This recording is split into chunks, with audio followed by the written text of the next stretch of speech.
Atualmente no Brasil, nós temos 13 milhões de desempregados. Porém, este número, até o final da pandemia, pode chegar a 20 milhões de desempregados. Nos anos de 2017 e 2018, a economia brasileira registrou um crescimento de 1,3%. Porém, no ano de 2019, esse crescimento caiu, foi para 1,1%. E por conta da pandemia, agora em 2020, a Fundação Getúlio Vargas diz que nós podemos ter uma retração, podendo chegar aos números de 4,4 negativos. Entre 2014 e 2017, foram descobertos rombos nos cofres públicos por conta do esquema criminoso do Petrolão na casa de 50 bilhões de reais. Neste ano, em 2020, serão gastos com fundo eleitoral e fundo partidário algo em torno de 3 bilhões de reais.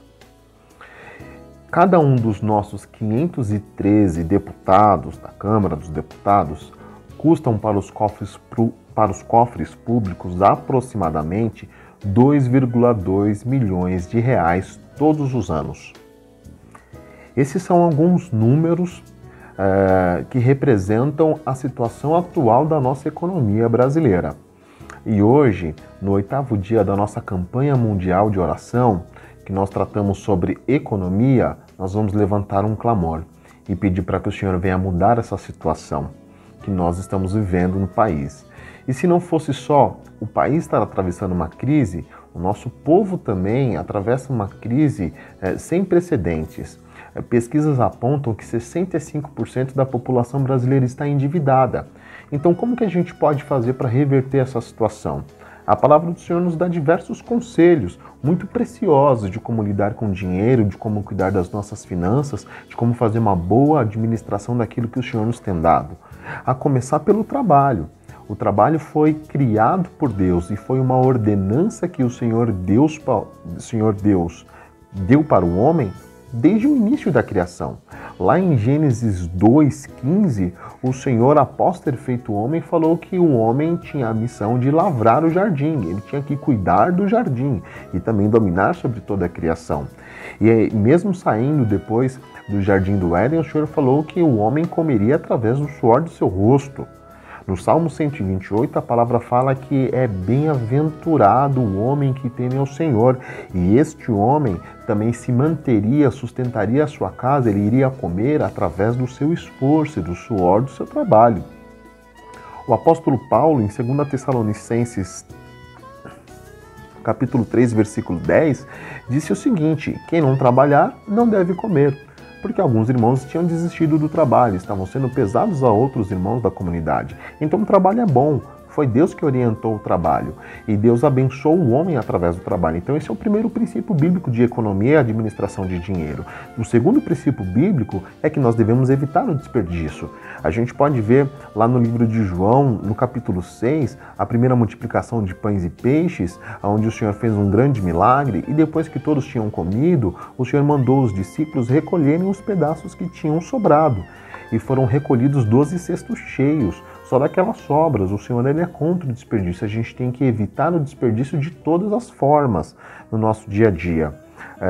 Outro princípio que nós temos na palavra do Senhor é que nós devemos administrar com sabedoria os recursos que nós temos, né? Na palavra, em Mateus 25, Jesus conta a parábola dos talentos, onde o servo que recebeu apenas um talento do seu senhor e enterrou aquele com medo de perdê-lo, foi duramente criticado pelo seu senhor. Por quê? Porque ele não fez aquele dinheiro render. Nós temos que administrar os nossos recursos com sabedoria para fazer com que esse dinheiro cresça, com que esse dinheiro se multiplique. Esse é um outro princípio que nós temos na palavra do Senhor.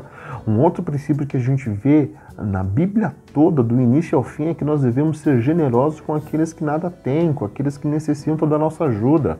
O apóstolo Paulo, em Gálatas 6:10, diz que nós temos que fazer o bem a todos e principalmente, em primeiro lugar, aos domésticos da fé. A palavra do Senhor diz lá no livro de Deuteronômio, capítulo 24, do 19 em diante, uma lei muito linda, muito interessante, onde o povo de Israel, quando estivesse fazendo a sua colheita de cereais, se algum feixe caísse no chão, eles não deveriam voltar e pegar aquele feixe que caiu. Tem que deixar lá para alimentar o pobre, a viúva, o órfão, o estrangeiro. E essa ordenança se segue para as colheitas de azeitona e para as colheitas de uvas. Eles não deveriam passar 2 vezes na mesma planta. Aquilo que sobrasse na primeira colheita era para o pobre, era para a viúva, era para o órfão. É uma ordenança do Senhor cuidar daqueles que nada têm, daqueles que estão em situação de vulnerabilidade. E um último princípio bíblico que eu vejo aqui, quero compartilhar com vocês sobre economia, administração de recursos, é que nós devemos ofertar na casa do Senhor com generosidade, contribuir na igreja com amor. No livro de Lucas, capítulo 21, o Senhor Jesus elogiou uma viúva bem pobrinha que havia deixado 2 moedinhas como oferta. E Jesus falou que aquela mulher ofertou muito mais do que qualquer outro que deixou ali algum bem, algum recurso, porque ela deu uma oferta com amor daquilo que lhe faltava, não daquilo que lhe sobrava. E o próprio apóstolo Paulo elogiou os irmãos da igreja de Filipos, lá na carta aos Filipenses, capítulo 4, versículo 19, dizendo que eles foram fiéis e participaram com ele nas aflições dele, ajudando-o financeiramente. E o apóstolo Paulo completa dizendo que o meu Deus, segundo as suas riquezas, suprirá todas as vossas necessidades em glória, porque eles foram fiéis e ofertaram na vida do apóstolo Paulo, o Senhor retribuiria e não deixaria nada faltar na vida deles. Então, esses são alguns princípios que nós vemos na palavra do Senhor de administração do dinheiro, né? Alguns princípios econômicos, né? De como a gente ser abençoado nessa área econômica. Porém, você pode me perguntar agora, mas o que eu faço se eu estiver desempregado? O que eu faço no momento de crise? Nós estamos vivendo no meio de uma pandemia, muitas pessoas perderam o emprego, muitas outras ainda vão perder. Então, para terminar essa reflexão, gostaria de ler apenas um versículo com vocês. Ele está no livro de 2 Reis, no capítulo 19, no versículo 29. Esse texto nos fala sobre o cerco à cidade de Jerusalém, feito pelo povo da Assíria. 20 anos antes, o rei Sargão II da Assíria subiu contra o reino do norte, destruiu o reino do norte e acabou com a cidade de Samaria. Só havia restado o reino do sul, o reino de Judá. E agora o seu sucessor, Senaqueribe, numa campanha militar, destruiu e dominou todas as cidades de Judá. Só sobrou uma, só sobrou a cidade de Jerusalém. E o povo de Jerusalém e o rei Ezequias estavam dentro das cidades cercados. Os assírios haviam destruído as plantações e também haviam destruído os celeiros deles. Então eles estavam correndo o risco de morrer de fome dentro dos muros da cidade de Jerusalém. Então o rei Ezequias foi até a casa do Senhor, se prostrou e clamou. Ele orou ao Senhor, pediu que o Senhor os livrasse daquela situação. Ele disse: Senhor, só tu és Deus. Esses assírios vieram conquistando várias nações e esses povos que foram conquistados clamaram aos deuses deles, mas os deuses deles não eram deuses verdadeiros, eram deuses feitos pelas mãos dos homens. Mas tu, Senhor, é um Deus verdadeiro e eu creio no Senhor, nos livra dessa situação. A palavra diz que o Senhor ouviu a oração e mandou um recado através do profeta Isaías e que o Senhor ia lhes dar um grande livramento e abençoar o povo de Judá, ia livrar a cidade de Jerusalém, ia destruir aquele poderoso inimigo, mas o Senhor lhes daria um sinal. E esse sinal está aqui no versículo 29 que eu vou ler para vocês. Diz o seguinte: por isso, e isto será por sinal. Este ano se comerá o que nascer por si mesmo, e no ano seguinte o que daí proceder. Porém, no 3º ano, semeai e cegai, e plantai vinhas e comei os seus frutos. Esse versículo está falando do sinal do Senhor, do grande livramento que Deus iria fazer. E o sinal era o seguinte: naquele ano, onde a nação tinha sido destruída, as plantações tinham sido destroçadas, o Senhor iria alimentar o povo naquilo que nascesse espontaneamente do solo. No 2º ano, a mesma coisa. E a partir do 3º ano, o Senhor ia restabelecer todas as condições que eles precisavam para poder voltar a trabalhar, para poder plantar, para poder colher e daí extrair o seu sustento. Então, que a gente possa clamar ao Senhor e obter essa resposta de Deus também para as nossas vidas. Que neste momento de dificuldade, neste momento de isolamento social, que a gente possa ser alimentado pela mão milagrosa do Senhor, que a gente possa ser sustentado pela mão milagrosa do Senhor e que o quanto antes possível o Senhor restabeleça as condições normais para que todos possam trabalhar e para que todos possam se sustentar a partir do seu suor, a partir do seu esforço. Esse deve ser o nosso clamor. E eu gostaria de levantar um clamor juntamente com vocês por essa situação que nós enfrentamos hoje no país, nessa situação dessa pandemia e todos os grandes problemas financeiros, econômicos que vêm a partir dela, e também para que o Senhor nos abençoe como um todo. Amém? Senhor meu Deus, em nome de Jesus, eu quero clamar ao Senhor e pedir que o Senhor venha abençoar o teu povo, venha abençoar a tua igreja, venha abençoar a nossa nação, meu Deus. Em primeiro lugar, nós reconhecemos que temos feito muitas vezes uma má administração dos recursos que o Senhor nos tem dado. Muitas vezes temos gerido mal o salário que nós temos e os bens que o Senhor tem nos concedido, meu Deus. Nos perdoe por isso, Senhor. Perdoe por todo tipo de desperdício de dinheiro. Nos perdoe por todas as vezes que nós desperdiçamos o nosso dinheiro com futilidades, com banalidades, ao invés de investir esse dinheiro de uma forma mais correta, ao invés de investir esse dinheiro, Pai amado, na igreja, nas pessoas que necessitam, na propagação do Teu Evangelho, em missões e até mesmo de uma forma mais sólida na nossa família, no nosso lar. Nos ensine a ser mais sábios na gestão do nosso dinheiro. E eu te peço que nos abençoe, meu Deus. Abençoe o nosso país, venha livrar-nos dessa situação de crise econômica que dura tantos anos. Senhor, os crescimentos econômicos do Brasil nos últimos anos foram pífios, Senhor, e as previsões são péssimas para esse ano de 2020, mas nós cremos no Teu poder para nos livrar dessa situação e para nos abençoar. E que, meu Deus, essa crise seja uma oportunidade, Senhor, para que a gente possa corrigir alguns erros, meu Deus, que se repetem há décadas, meu Deus, na nossa nação, como leis, meu Deus, que não funcionam, e com uma máquina pública tão cara, e com, Senhor, tanto dinheiro sendo jogado fora em fundo eleitoral, em fundo partidário.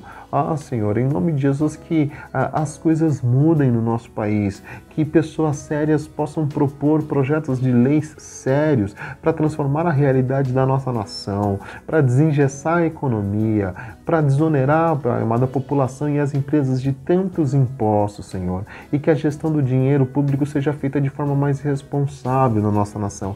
Venha transformar essa situação no nosso país, nós te pedimos, meu Deus, que sejam atraídos empresários, investidores para investirem aqui no Brasil e que o povo brasileiro possa, meu Deus, despertar uma veia empreendedora para empreender com criatividade, com competência e que a gente possa superar essa situação que nós vivemos. Que o Senhor nos abençoe para que isso aconteça, Pai. Abençoe o mundo, as nações do mundo. Existem tantos países mais pobres que o Brasil. Nós temos aqui na América do Sul a própria Venezuela. Nós temos tantos países africanos. Nós temos um país com um regime, meu Deus, totalitarista, como a Coreia do Norte, que é onde as pessoas sofrem, Pai amado, também de fome, inclusive. Meu Deus, levanta os países ricos para que eles sejam mais generosos e abençoe essas nações, meu Deus. A palavra do Senhor fala que o coração do rei está na mão do Senhor, o Senhor move para onde Ele quer.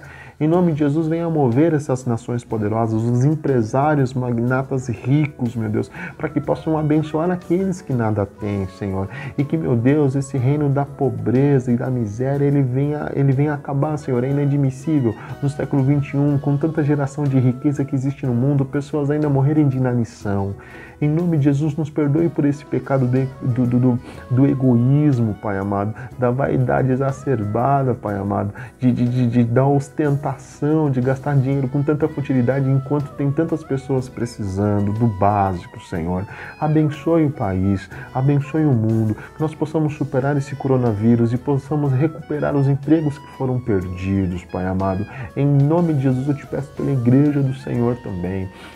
Eu te peço para que o Senhor venha abençoar a igreja, para que nós possamos investir mais no reino do Senhor, investir com mais sabedoria no reino de Deus, investir, Pai amado, na propagação do Teu Evangelho, Pai amado, na nossa nação e em outros povos, Pai amado, para pessoas que nunca ouviram falar do Teu nome, que nós sejamos mais generosos em dar, sejamos mais sábios em ofertar, Pai amado, em nome de Jesus, e aviva a Tua obra, viva a Tua igreja, para que a igreja possa influenciar a nação, para que, Pai amado, o Teu reino possa se expandir no nosso país e que esse avivamento venha transformar a realidade econômica e social da nossa nação. Nós temos um exemplo tão, Pai amado, recente, que é a Coreia do Sul, que há pouco tempo atrás, poucas décadas atrás, era um país destruído pela guerra, Pai amado, mas através de um avivamento que o Senhor fez lá, meu Deus, avivou a sua igreja, Pai amado, milhares e milhões de almas foram alcançadas para Cristo, meu Deus. O Evangelho se espalhou por aquela nação e transformou a nação numa das mais prósperas do mundo.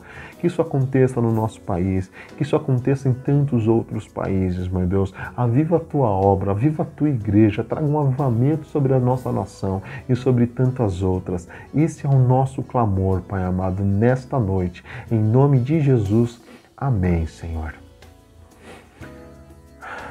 Clame, meu irmão, e certamente o Senhor ouvirá a nossa oração. Amém? Deus abençoe você e até a próxima.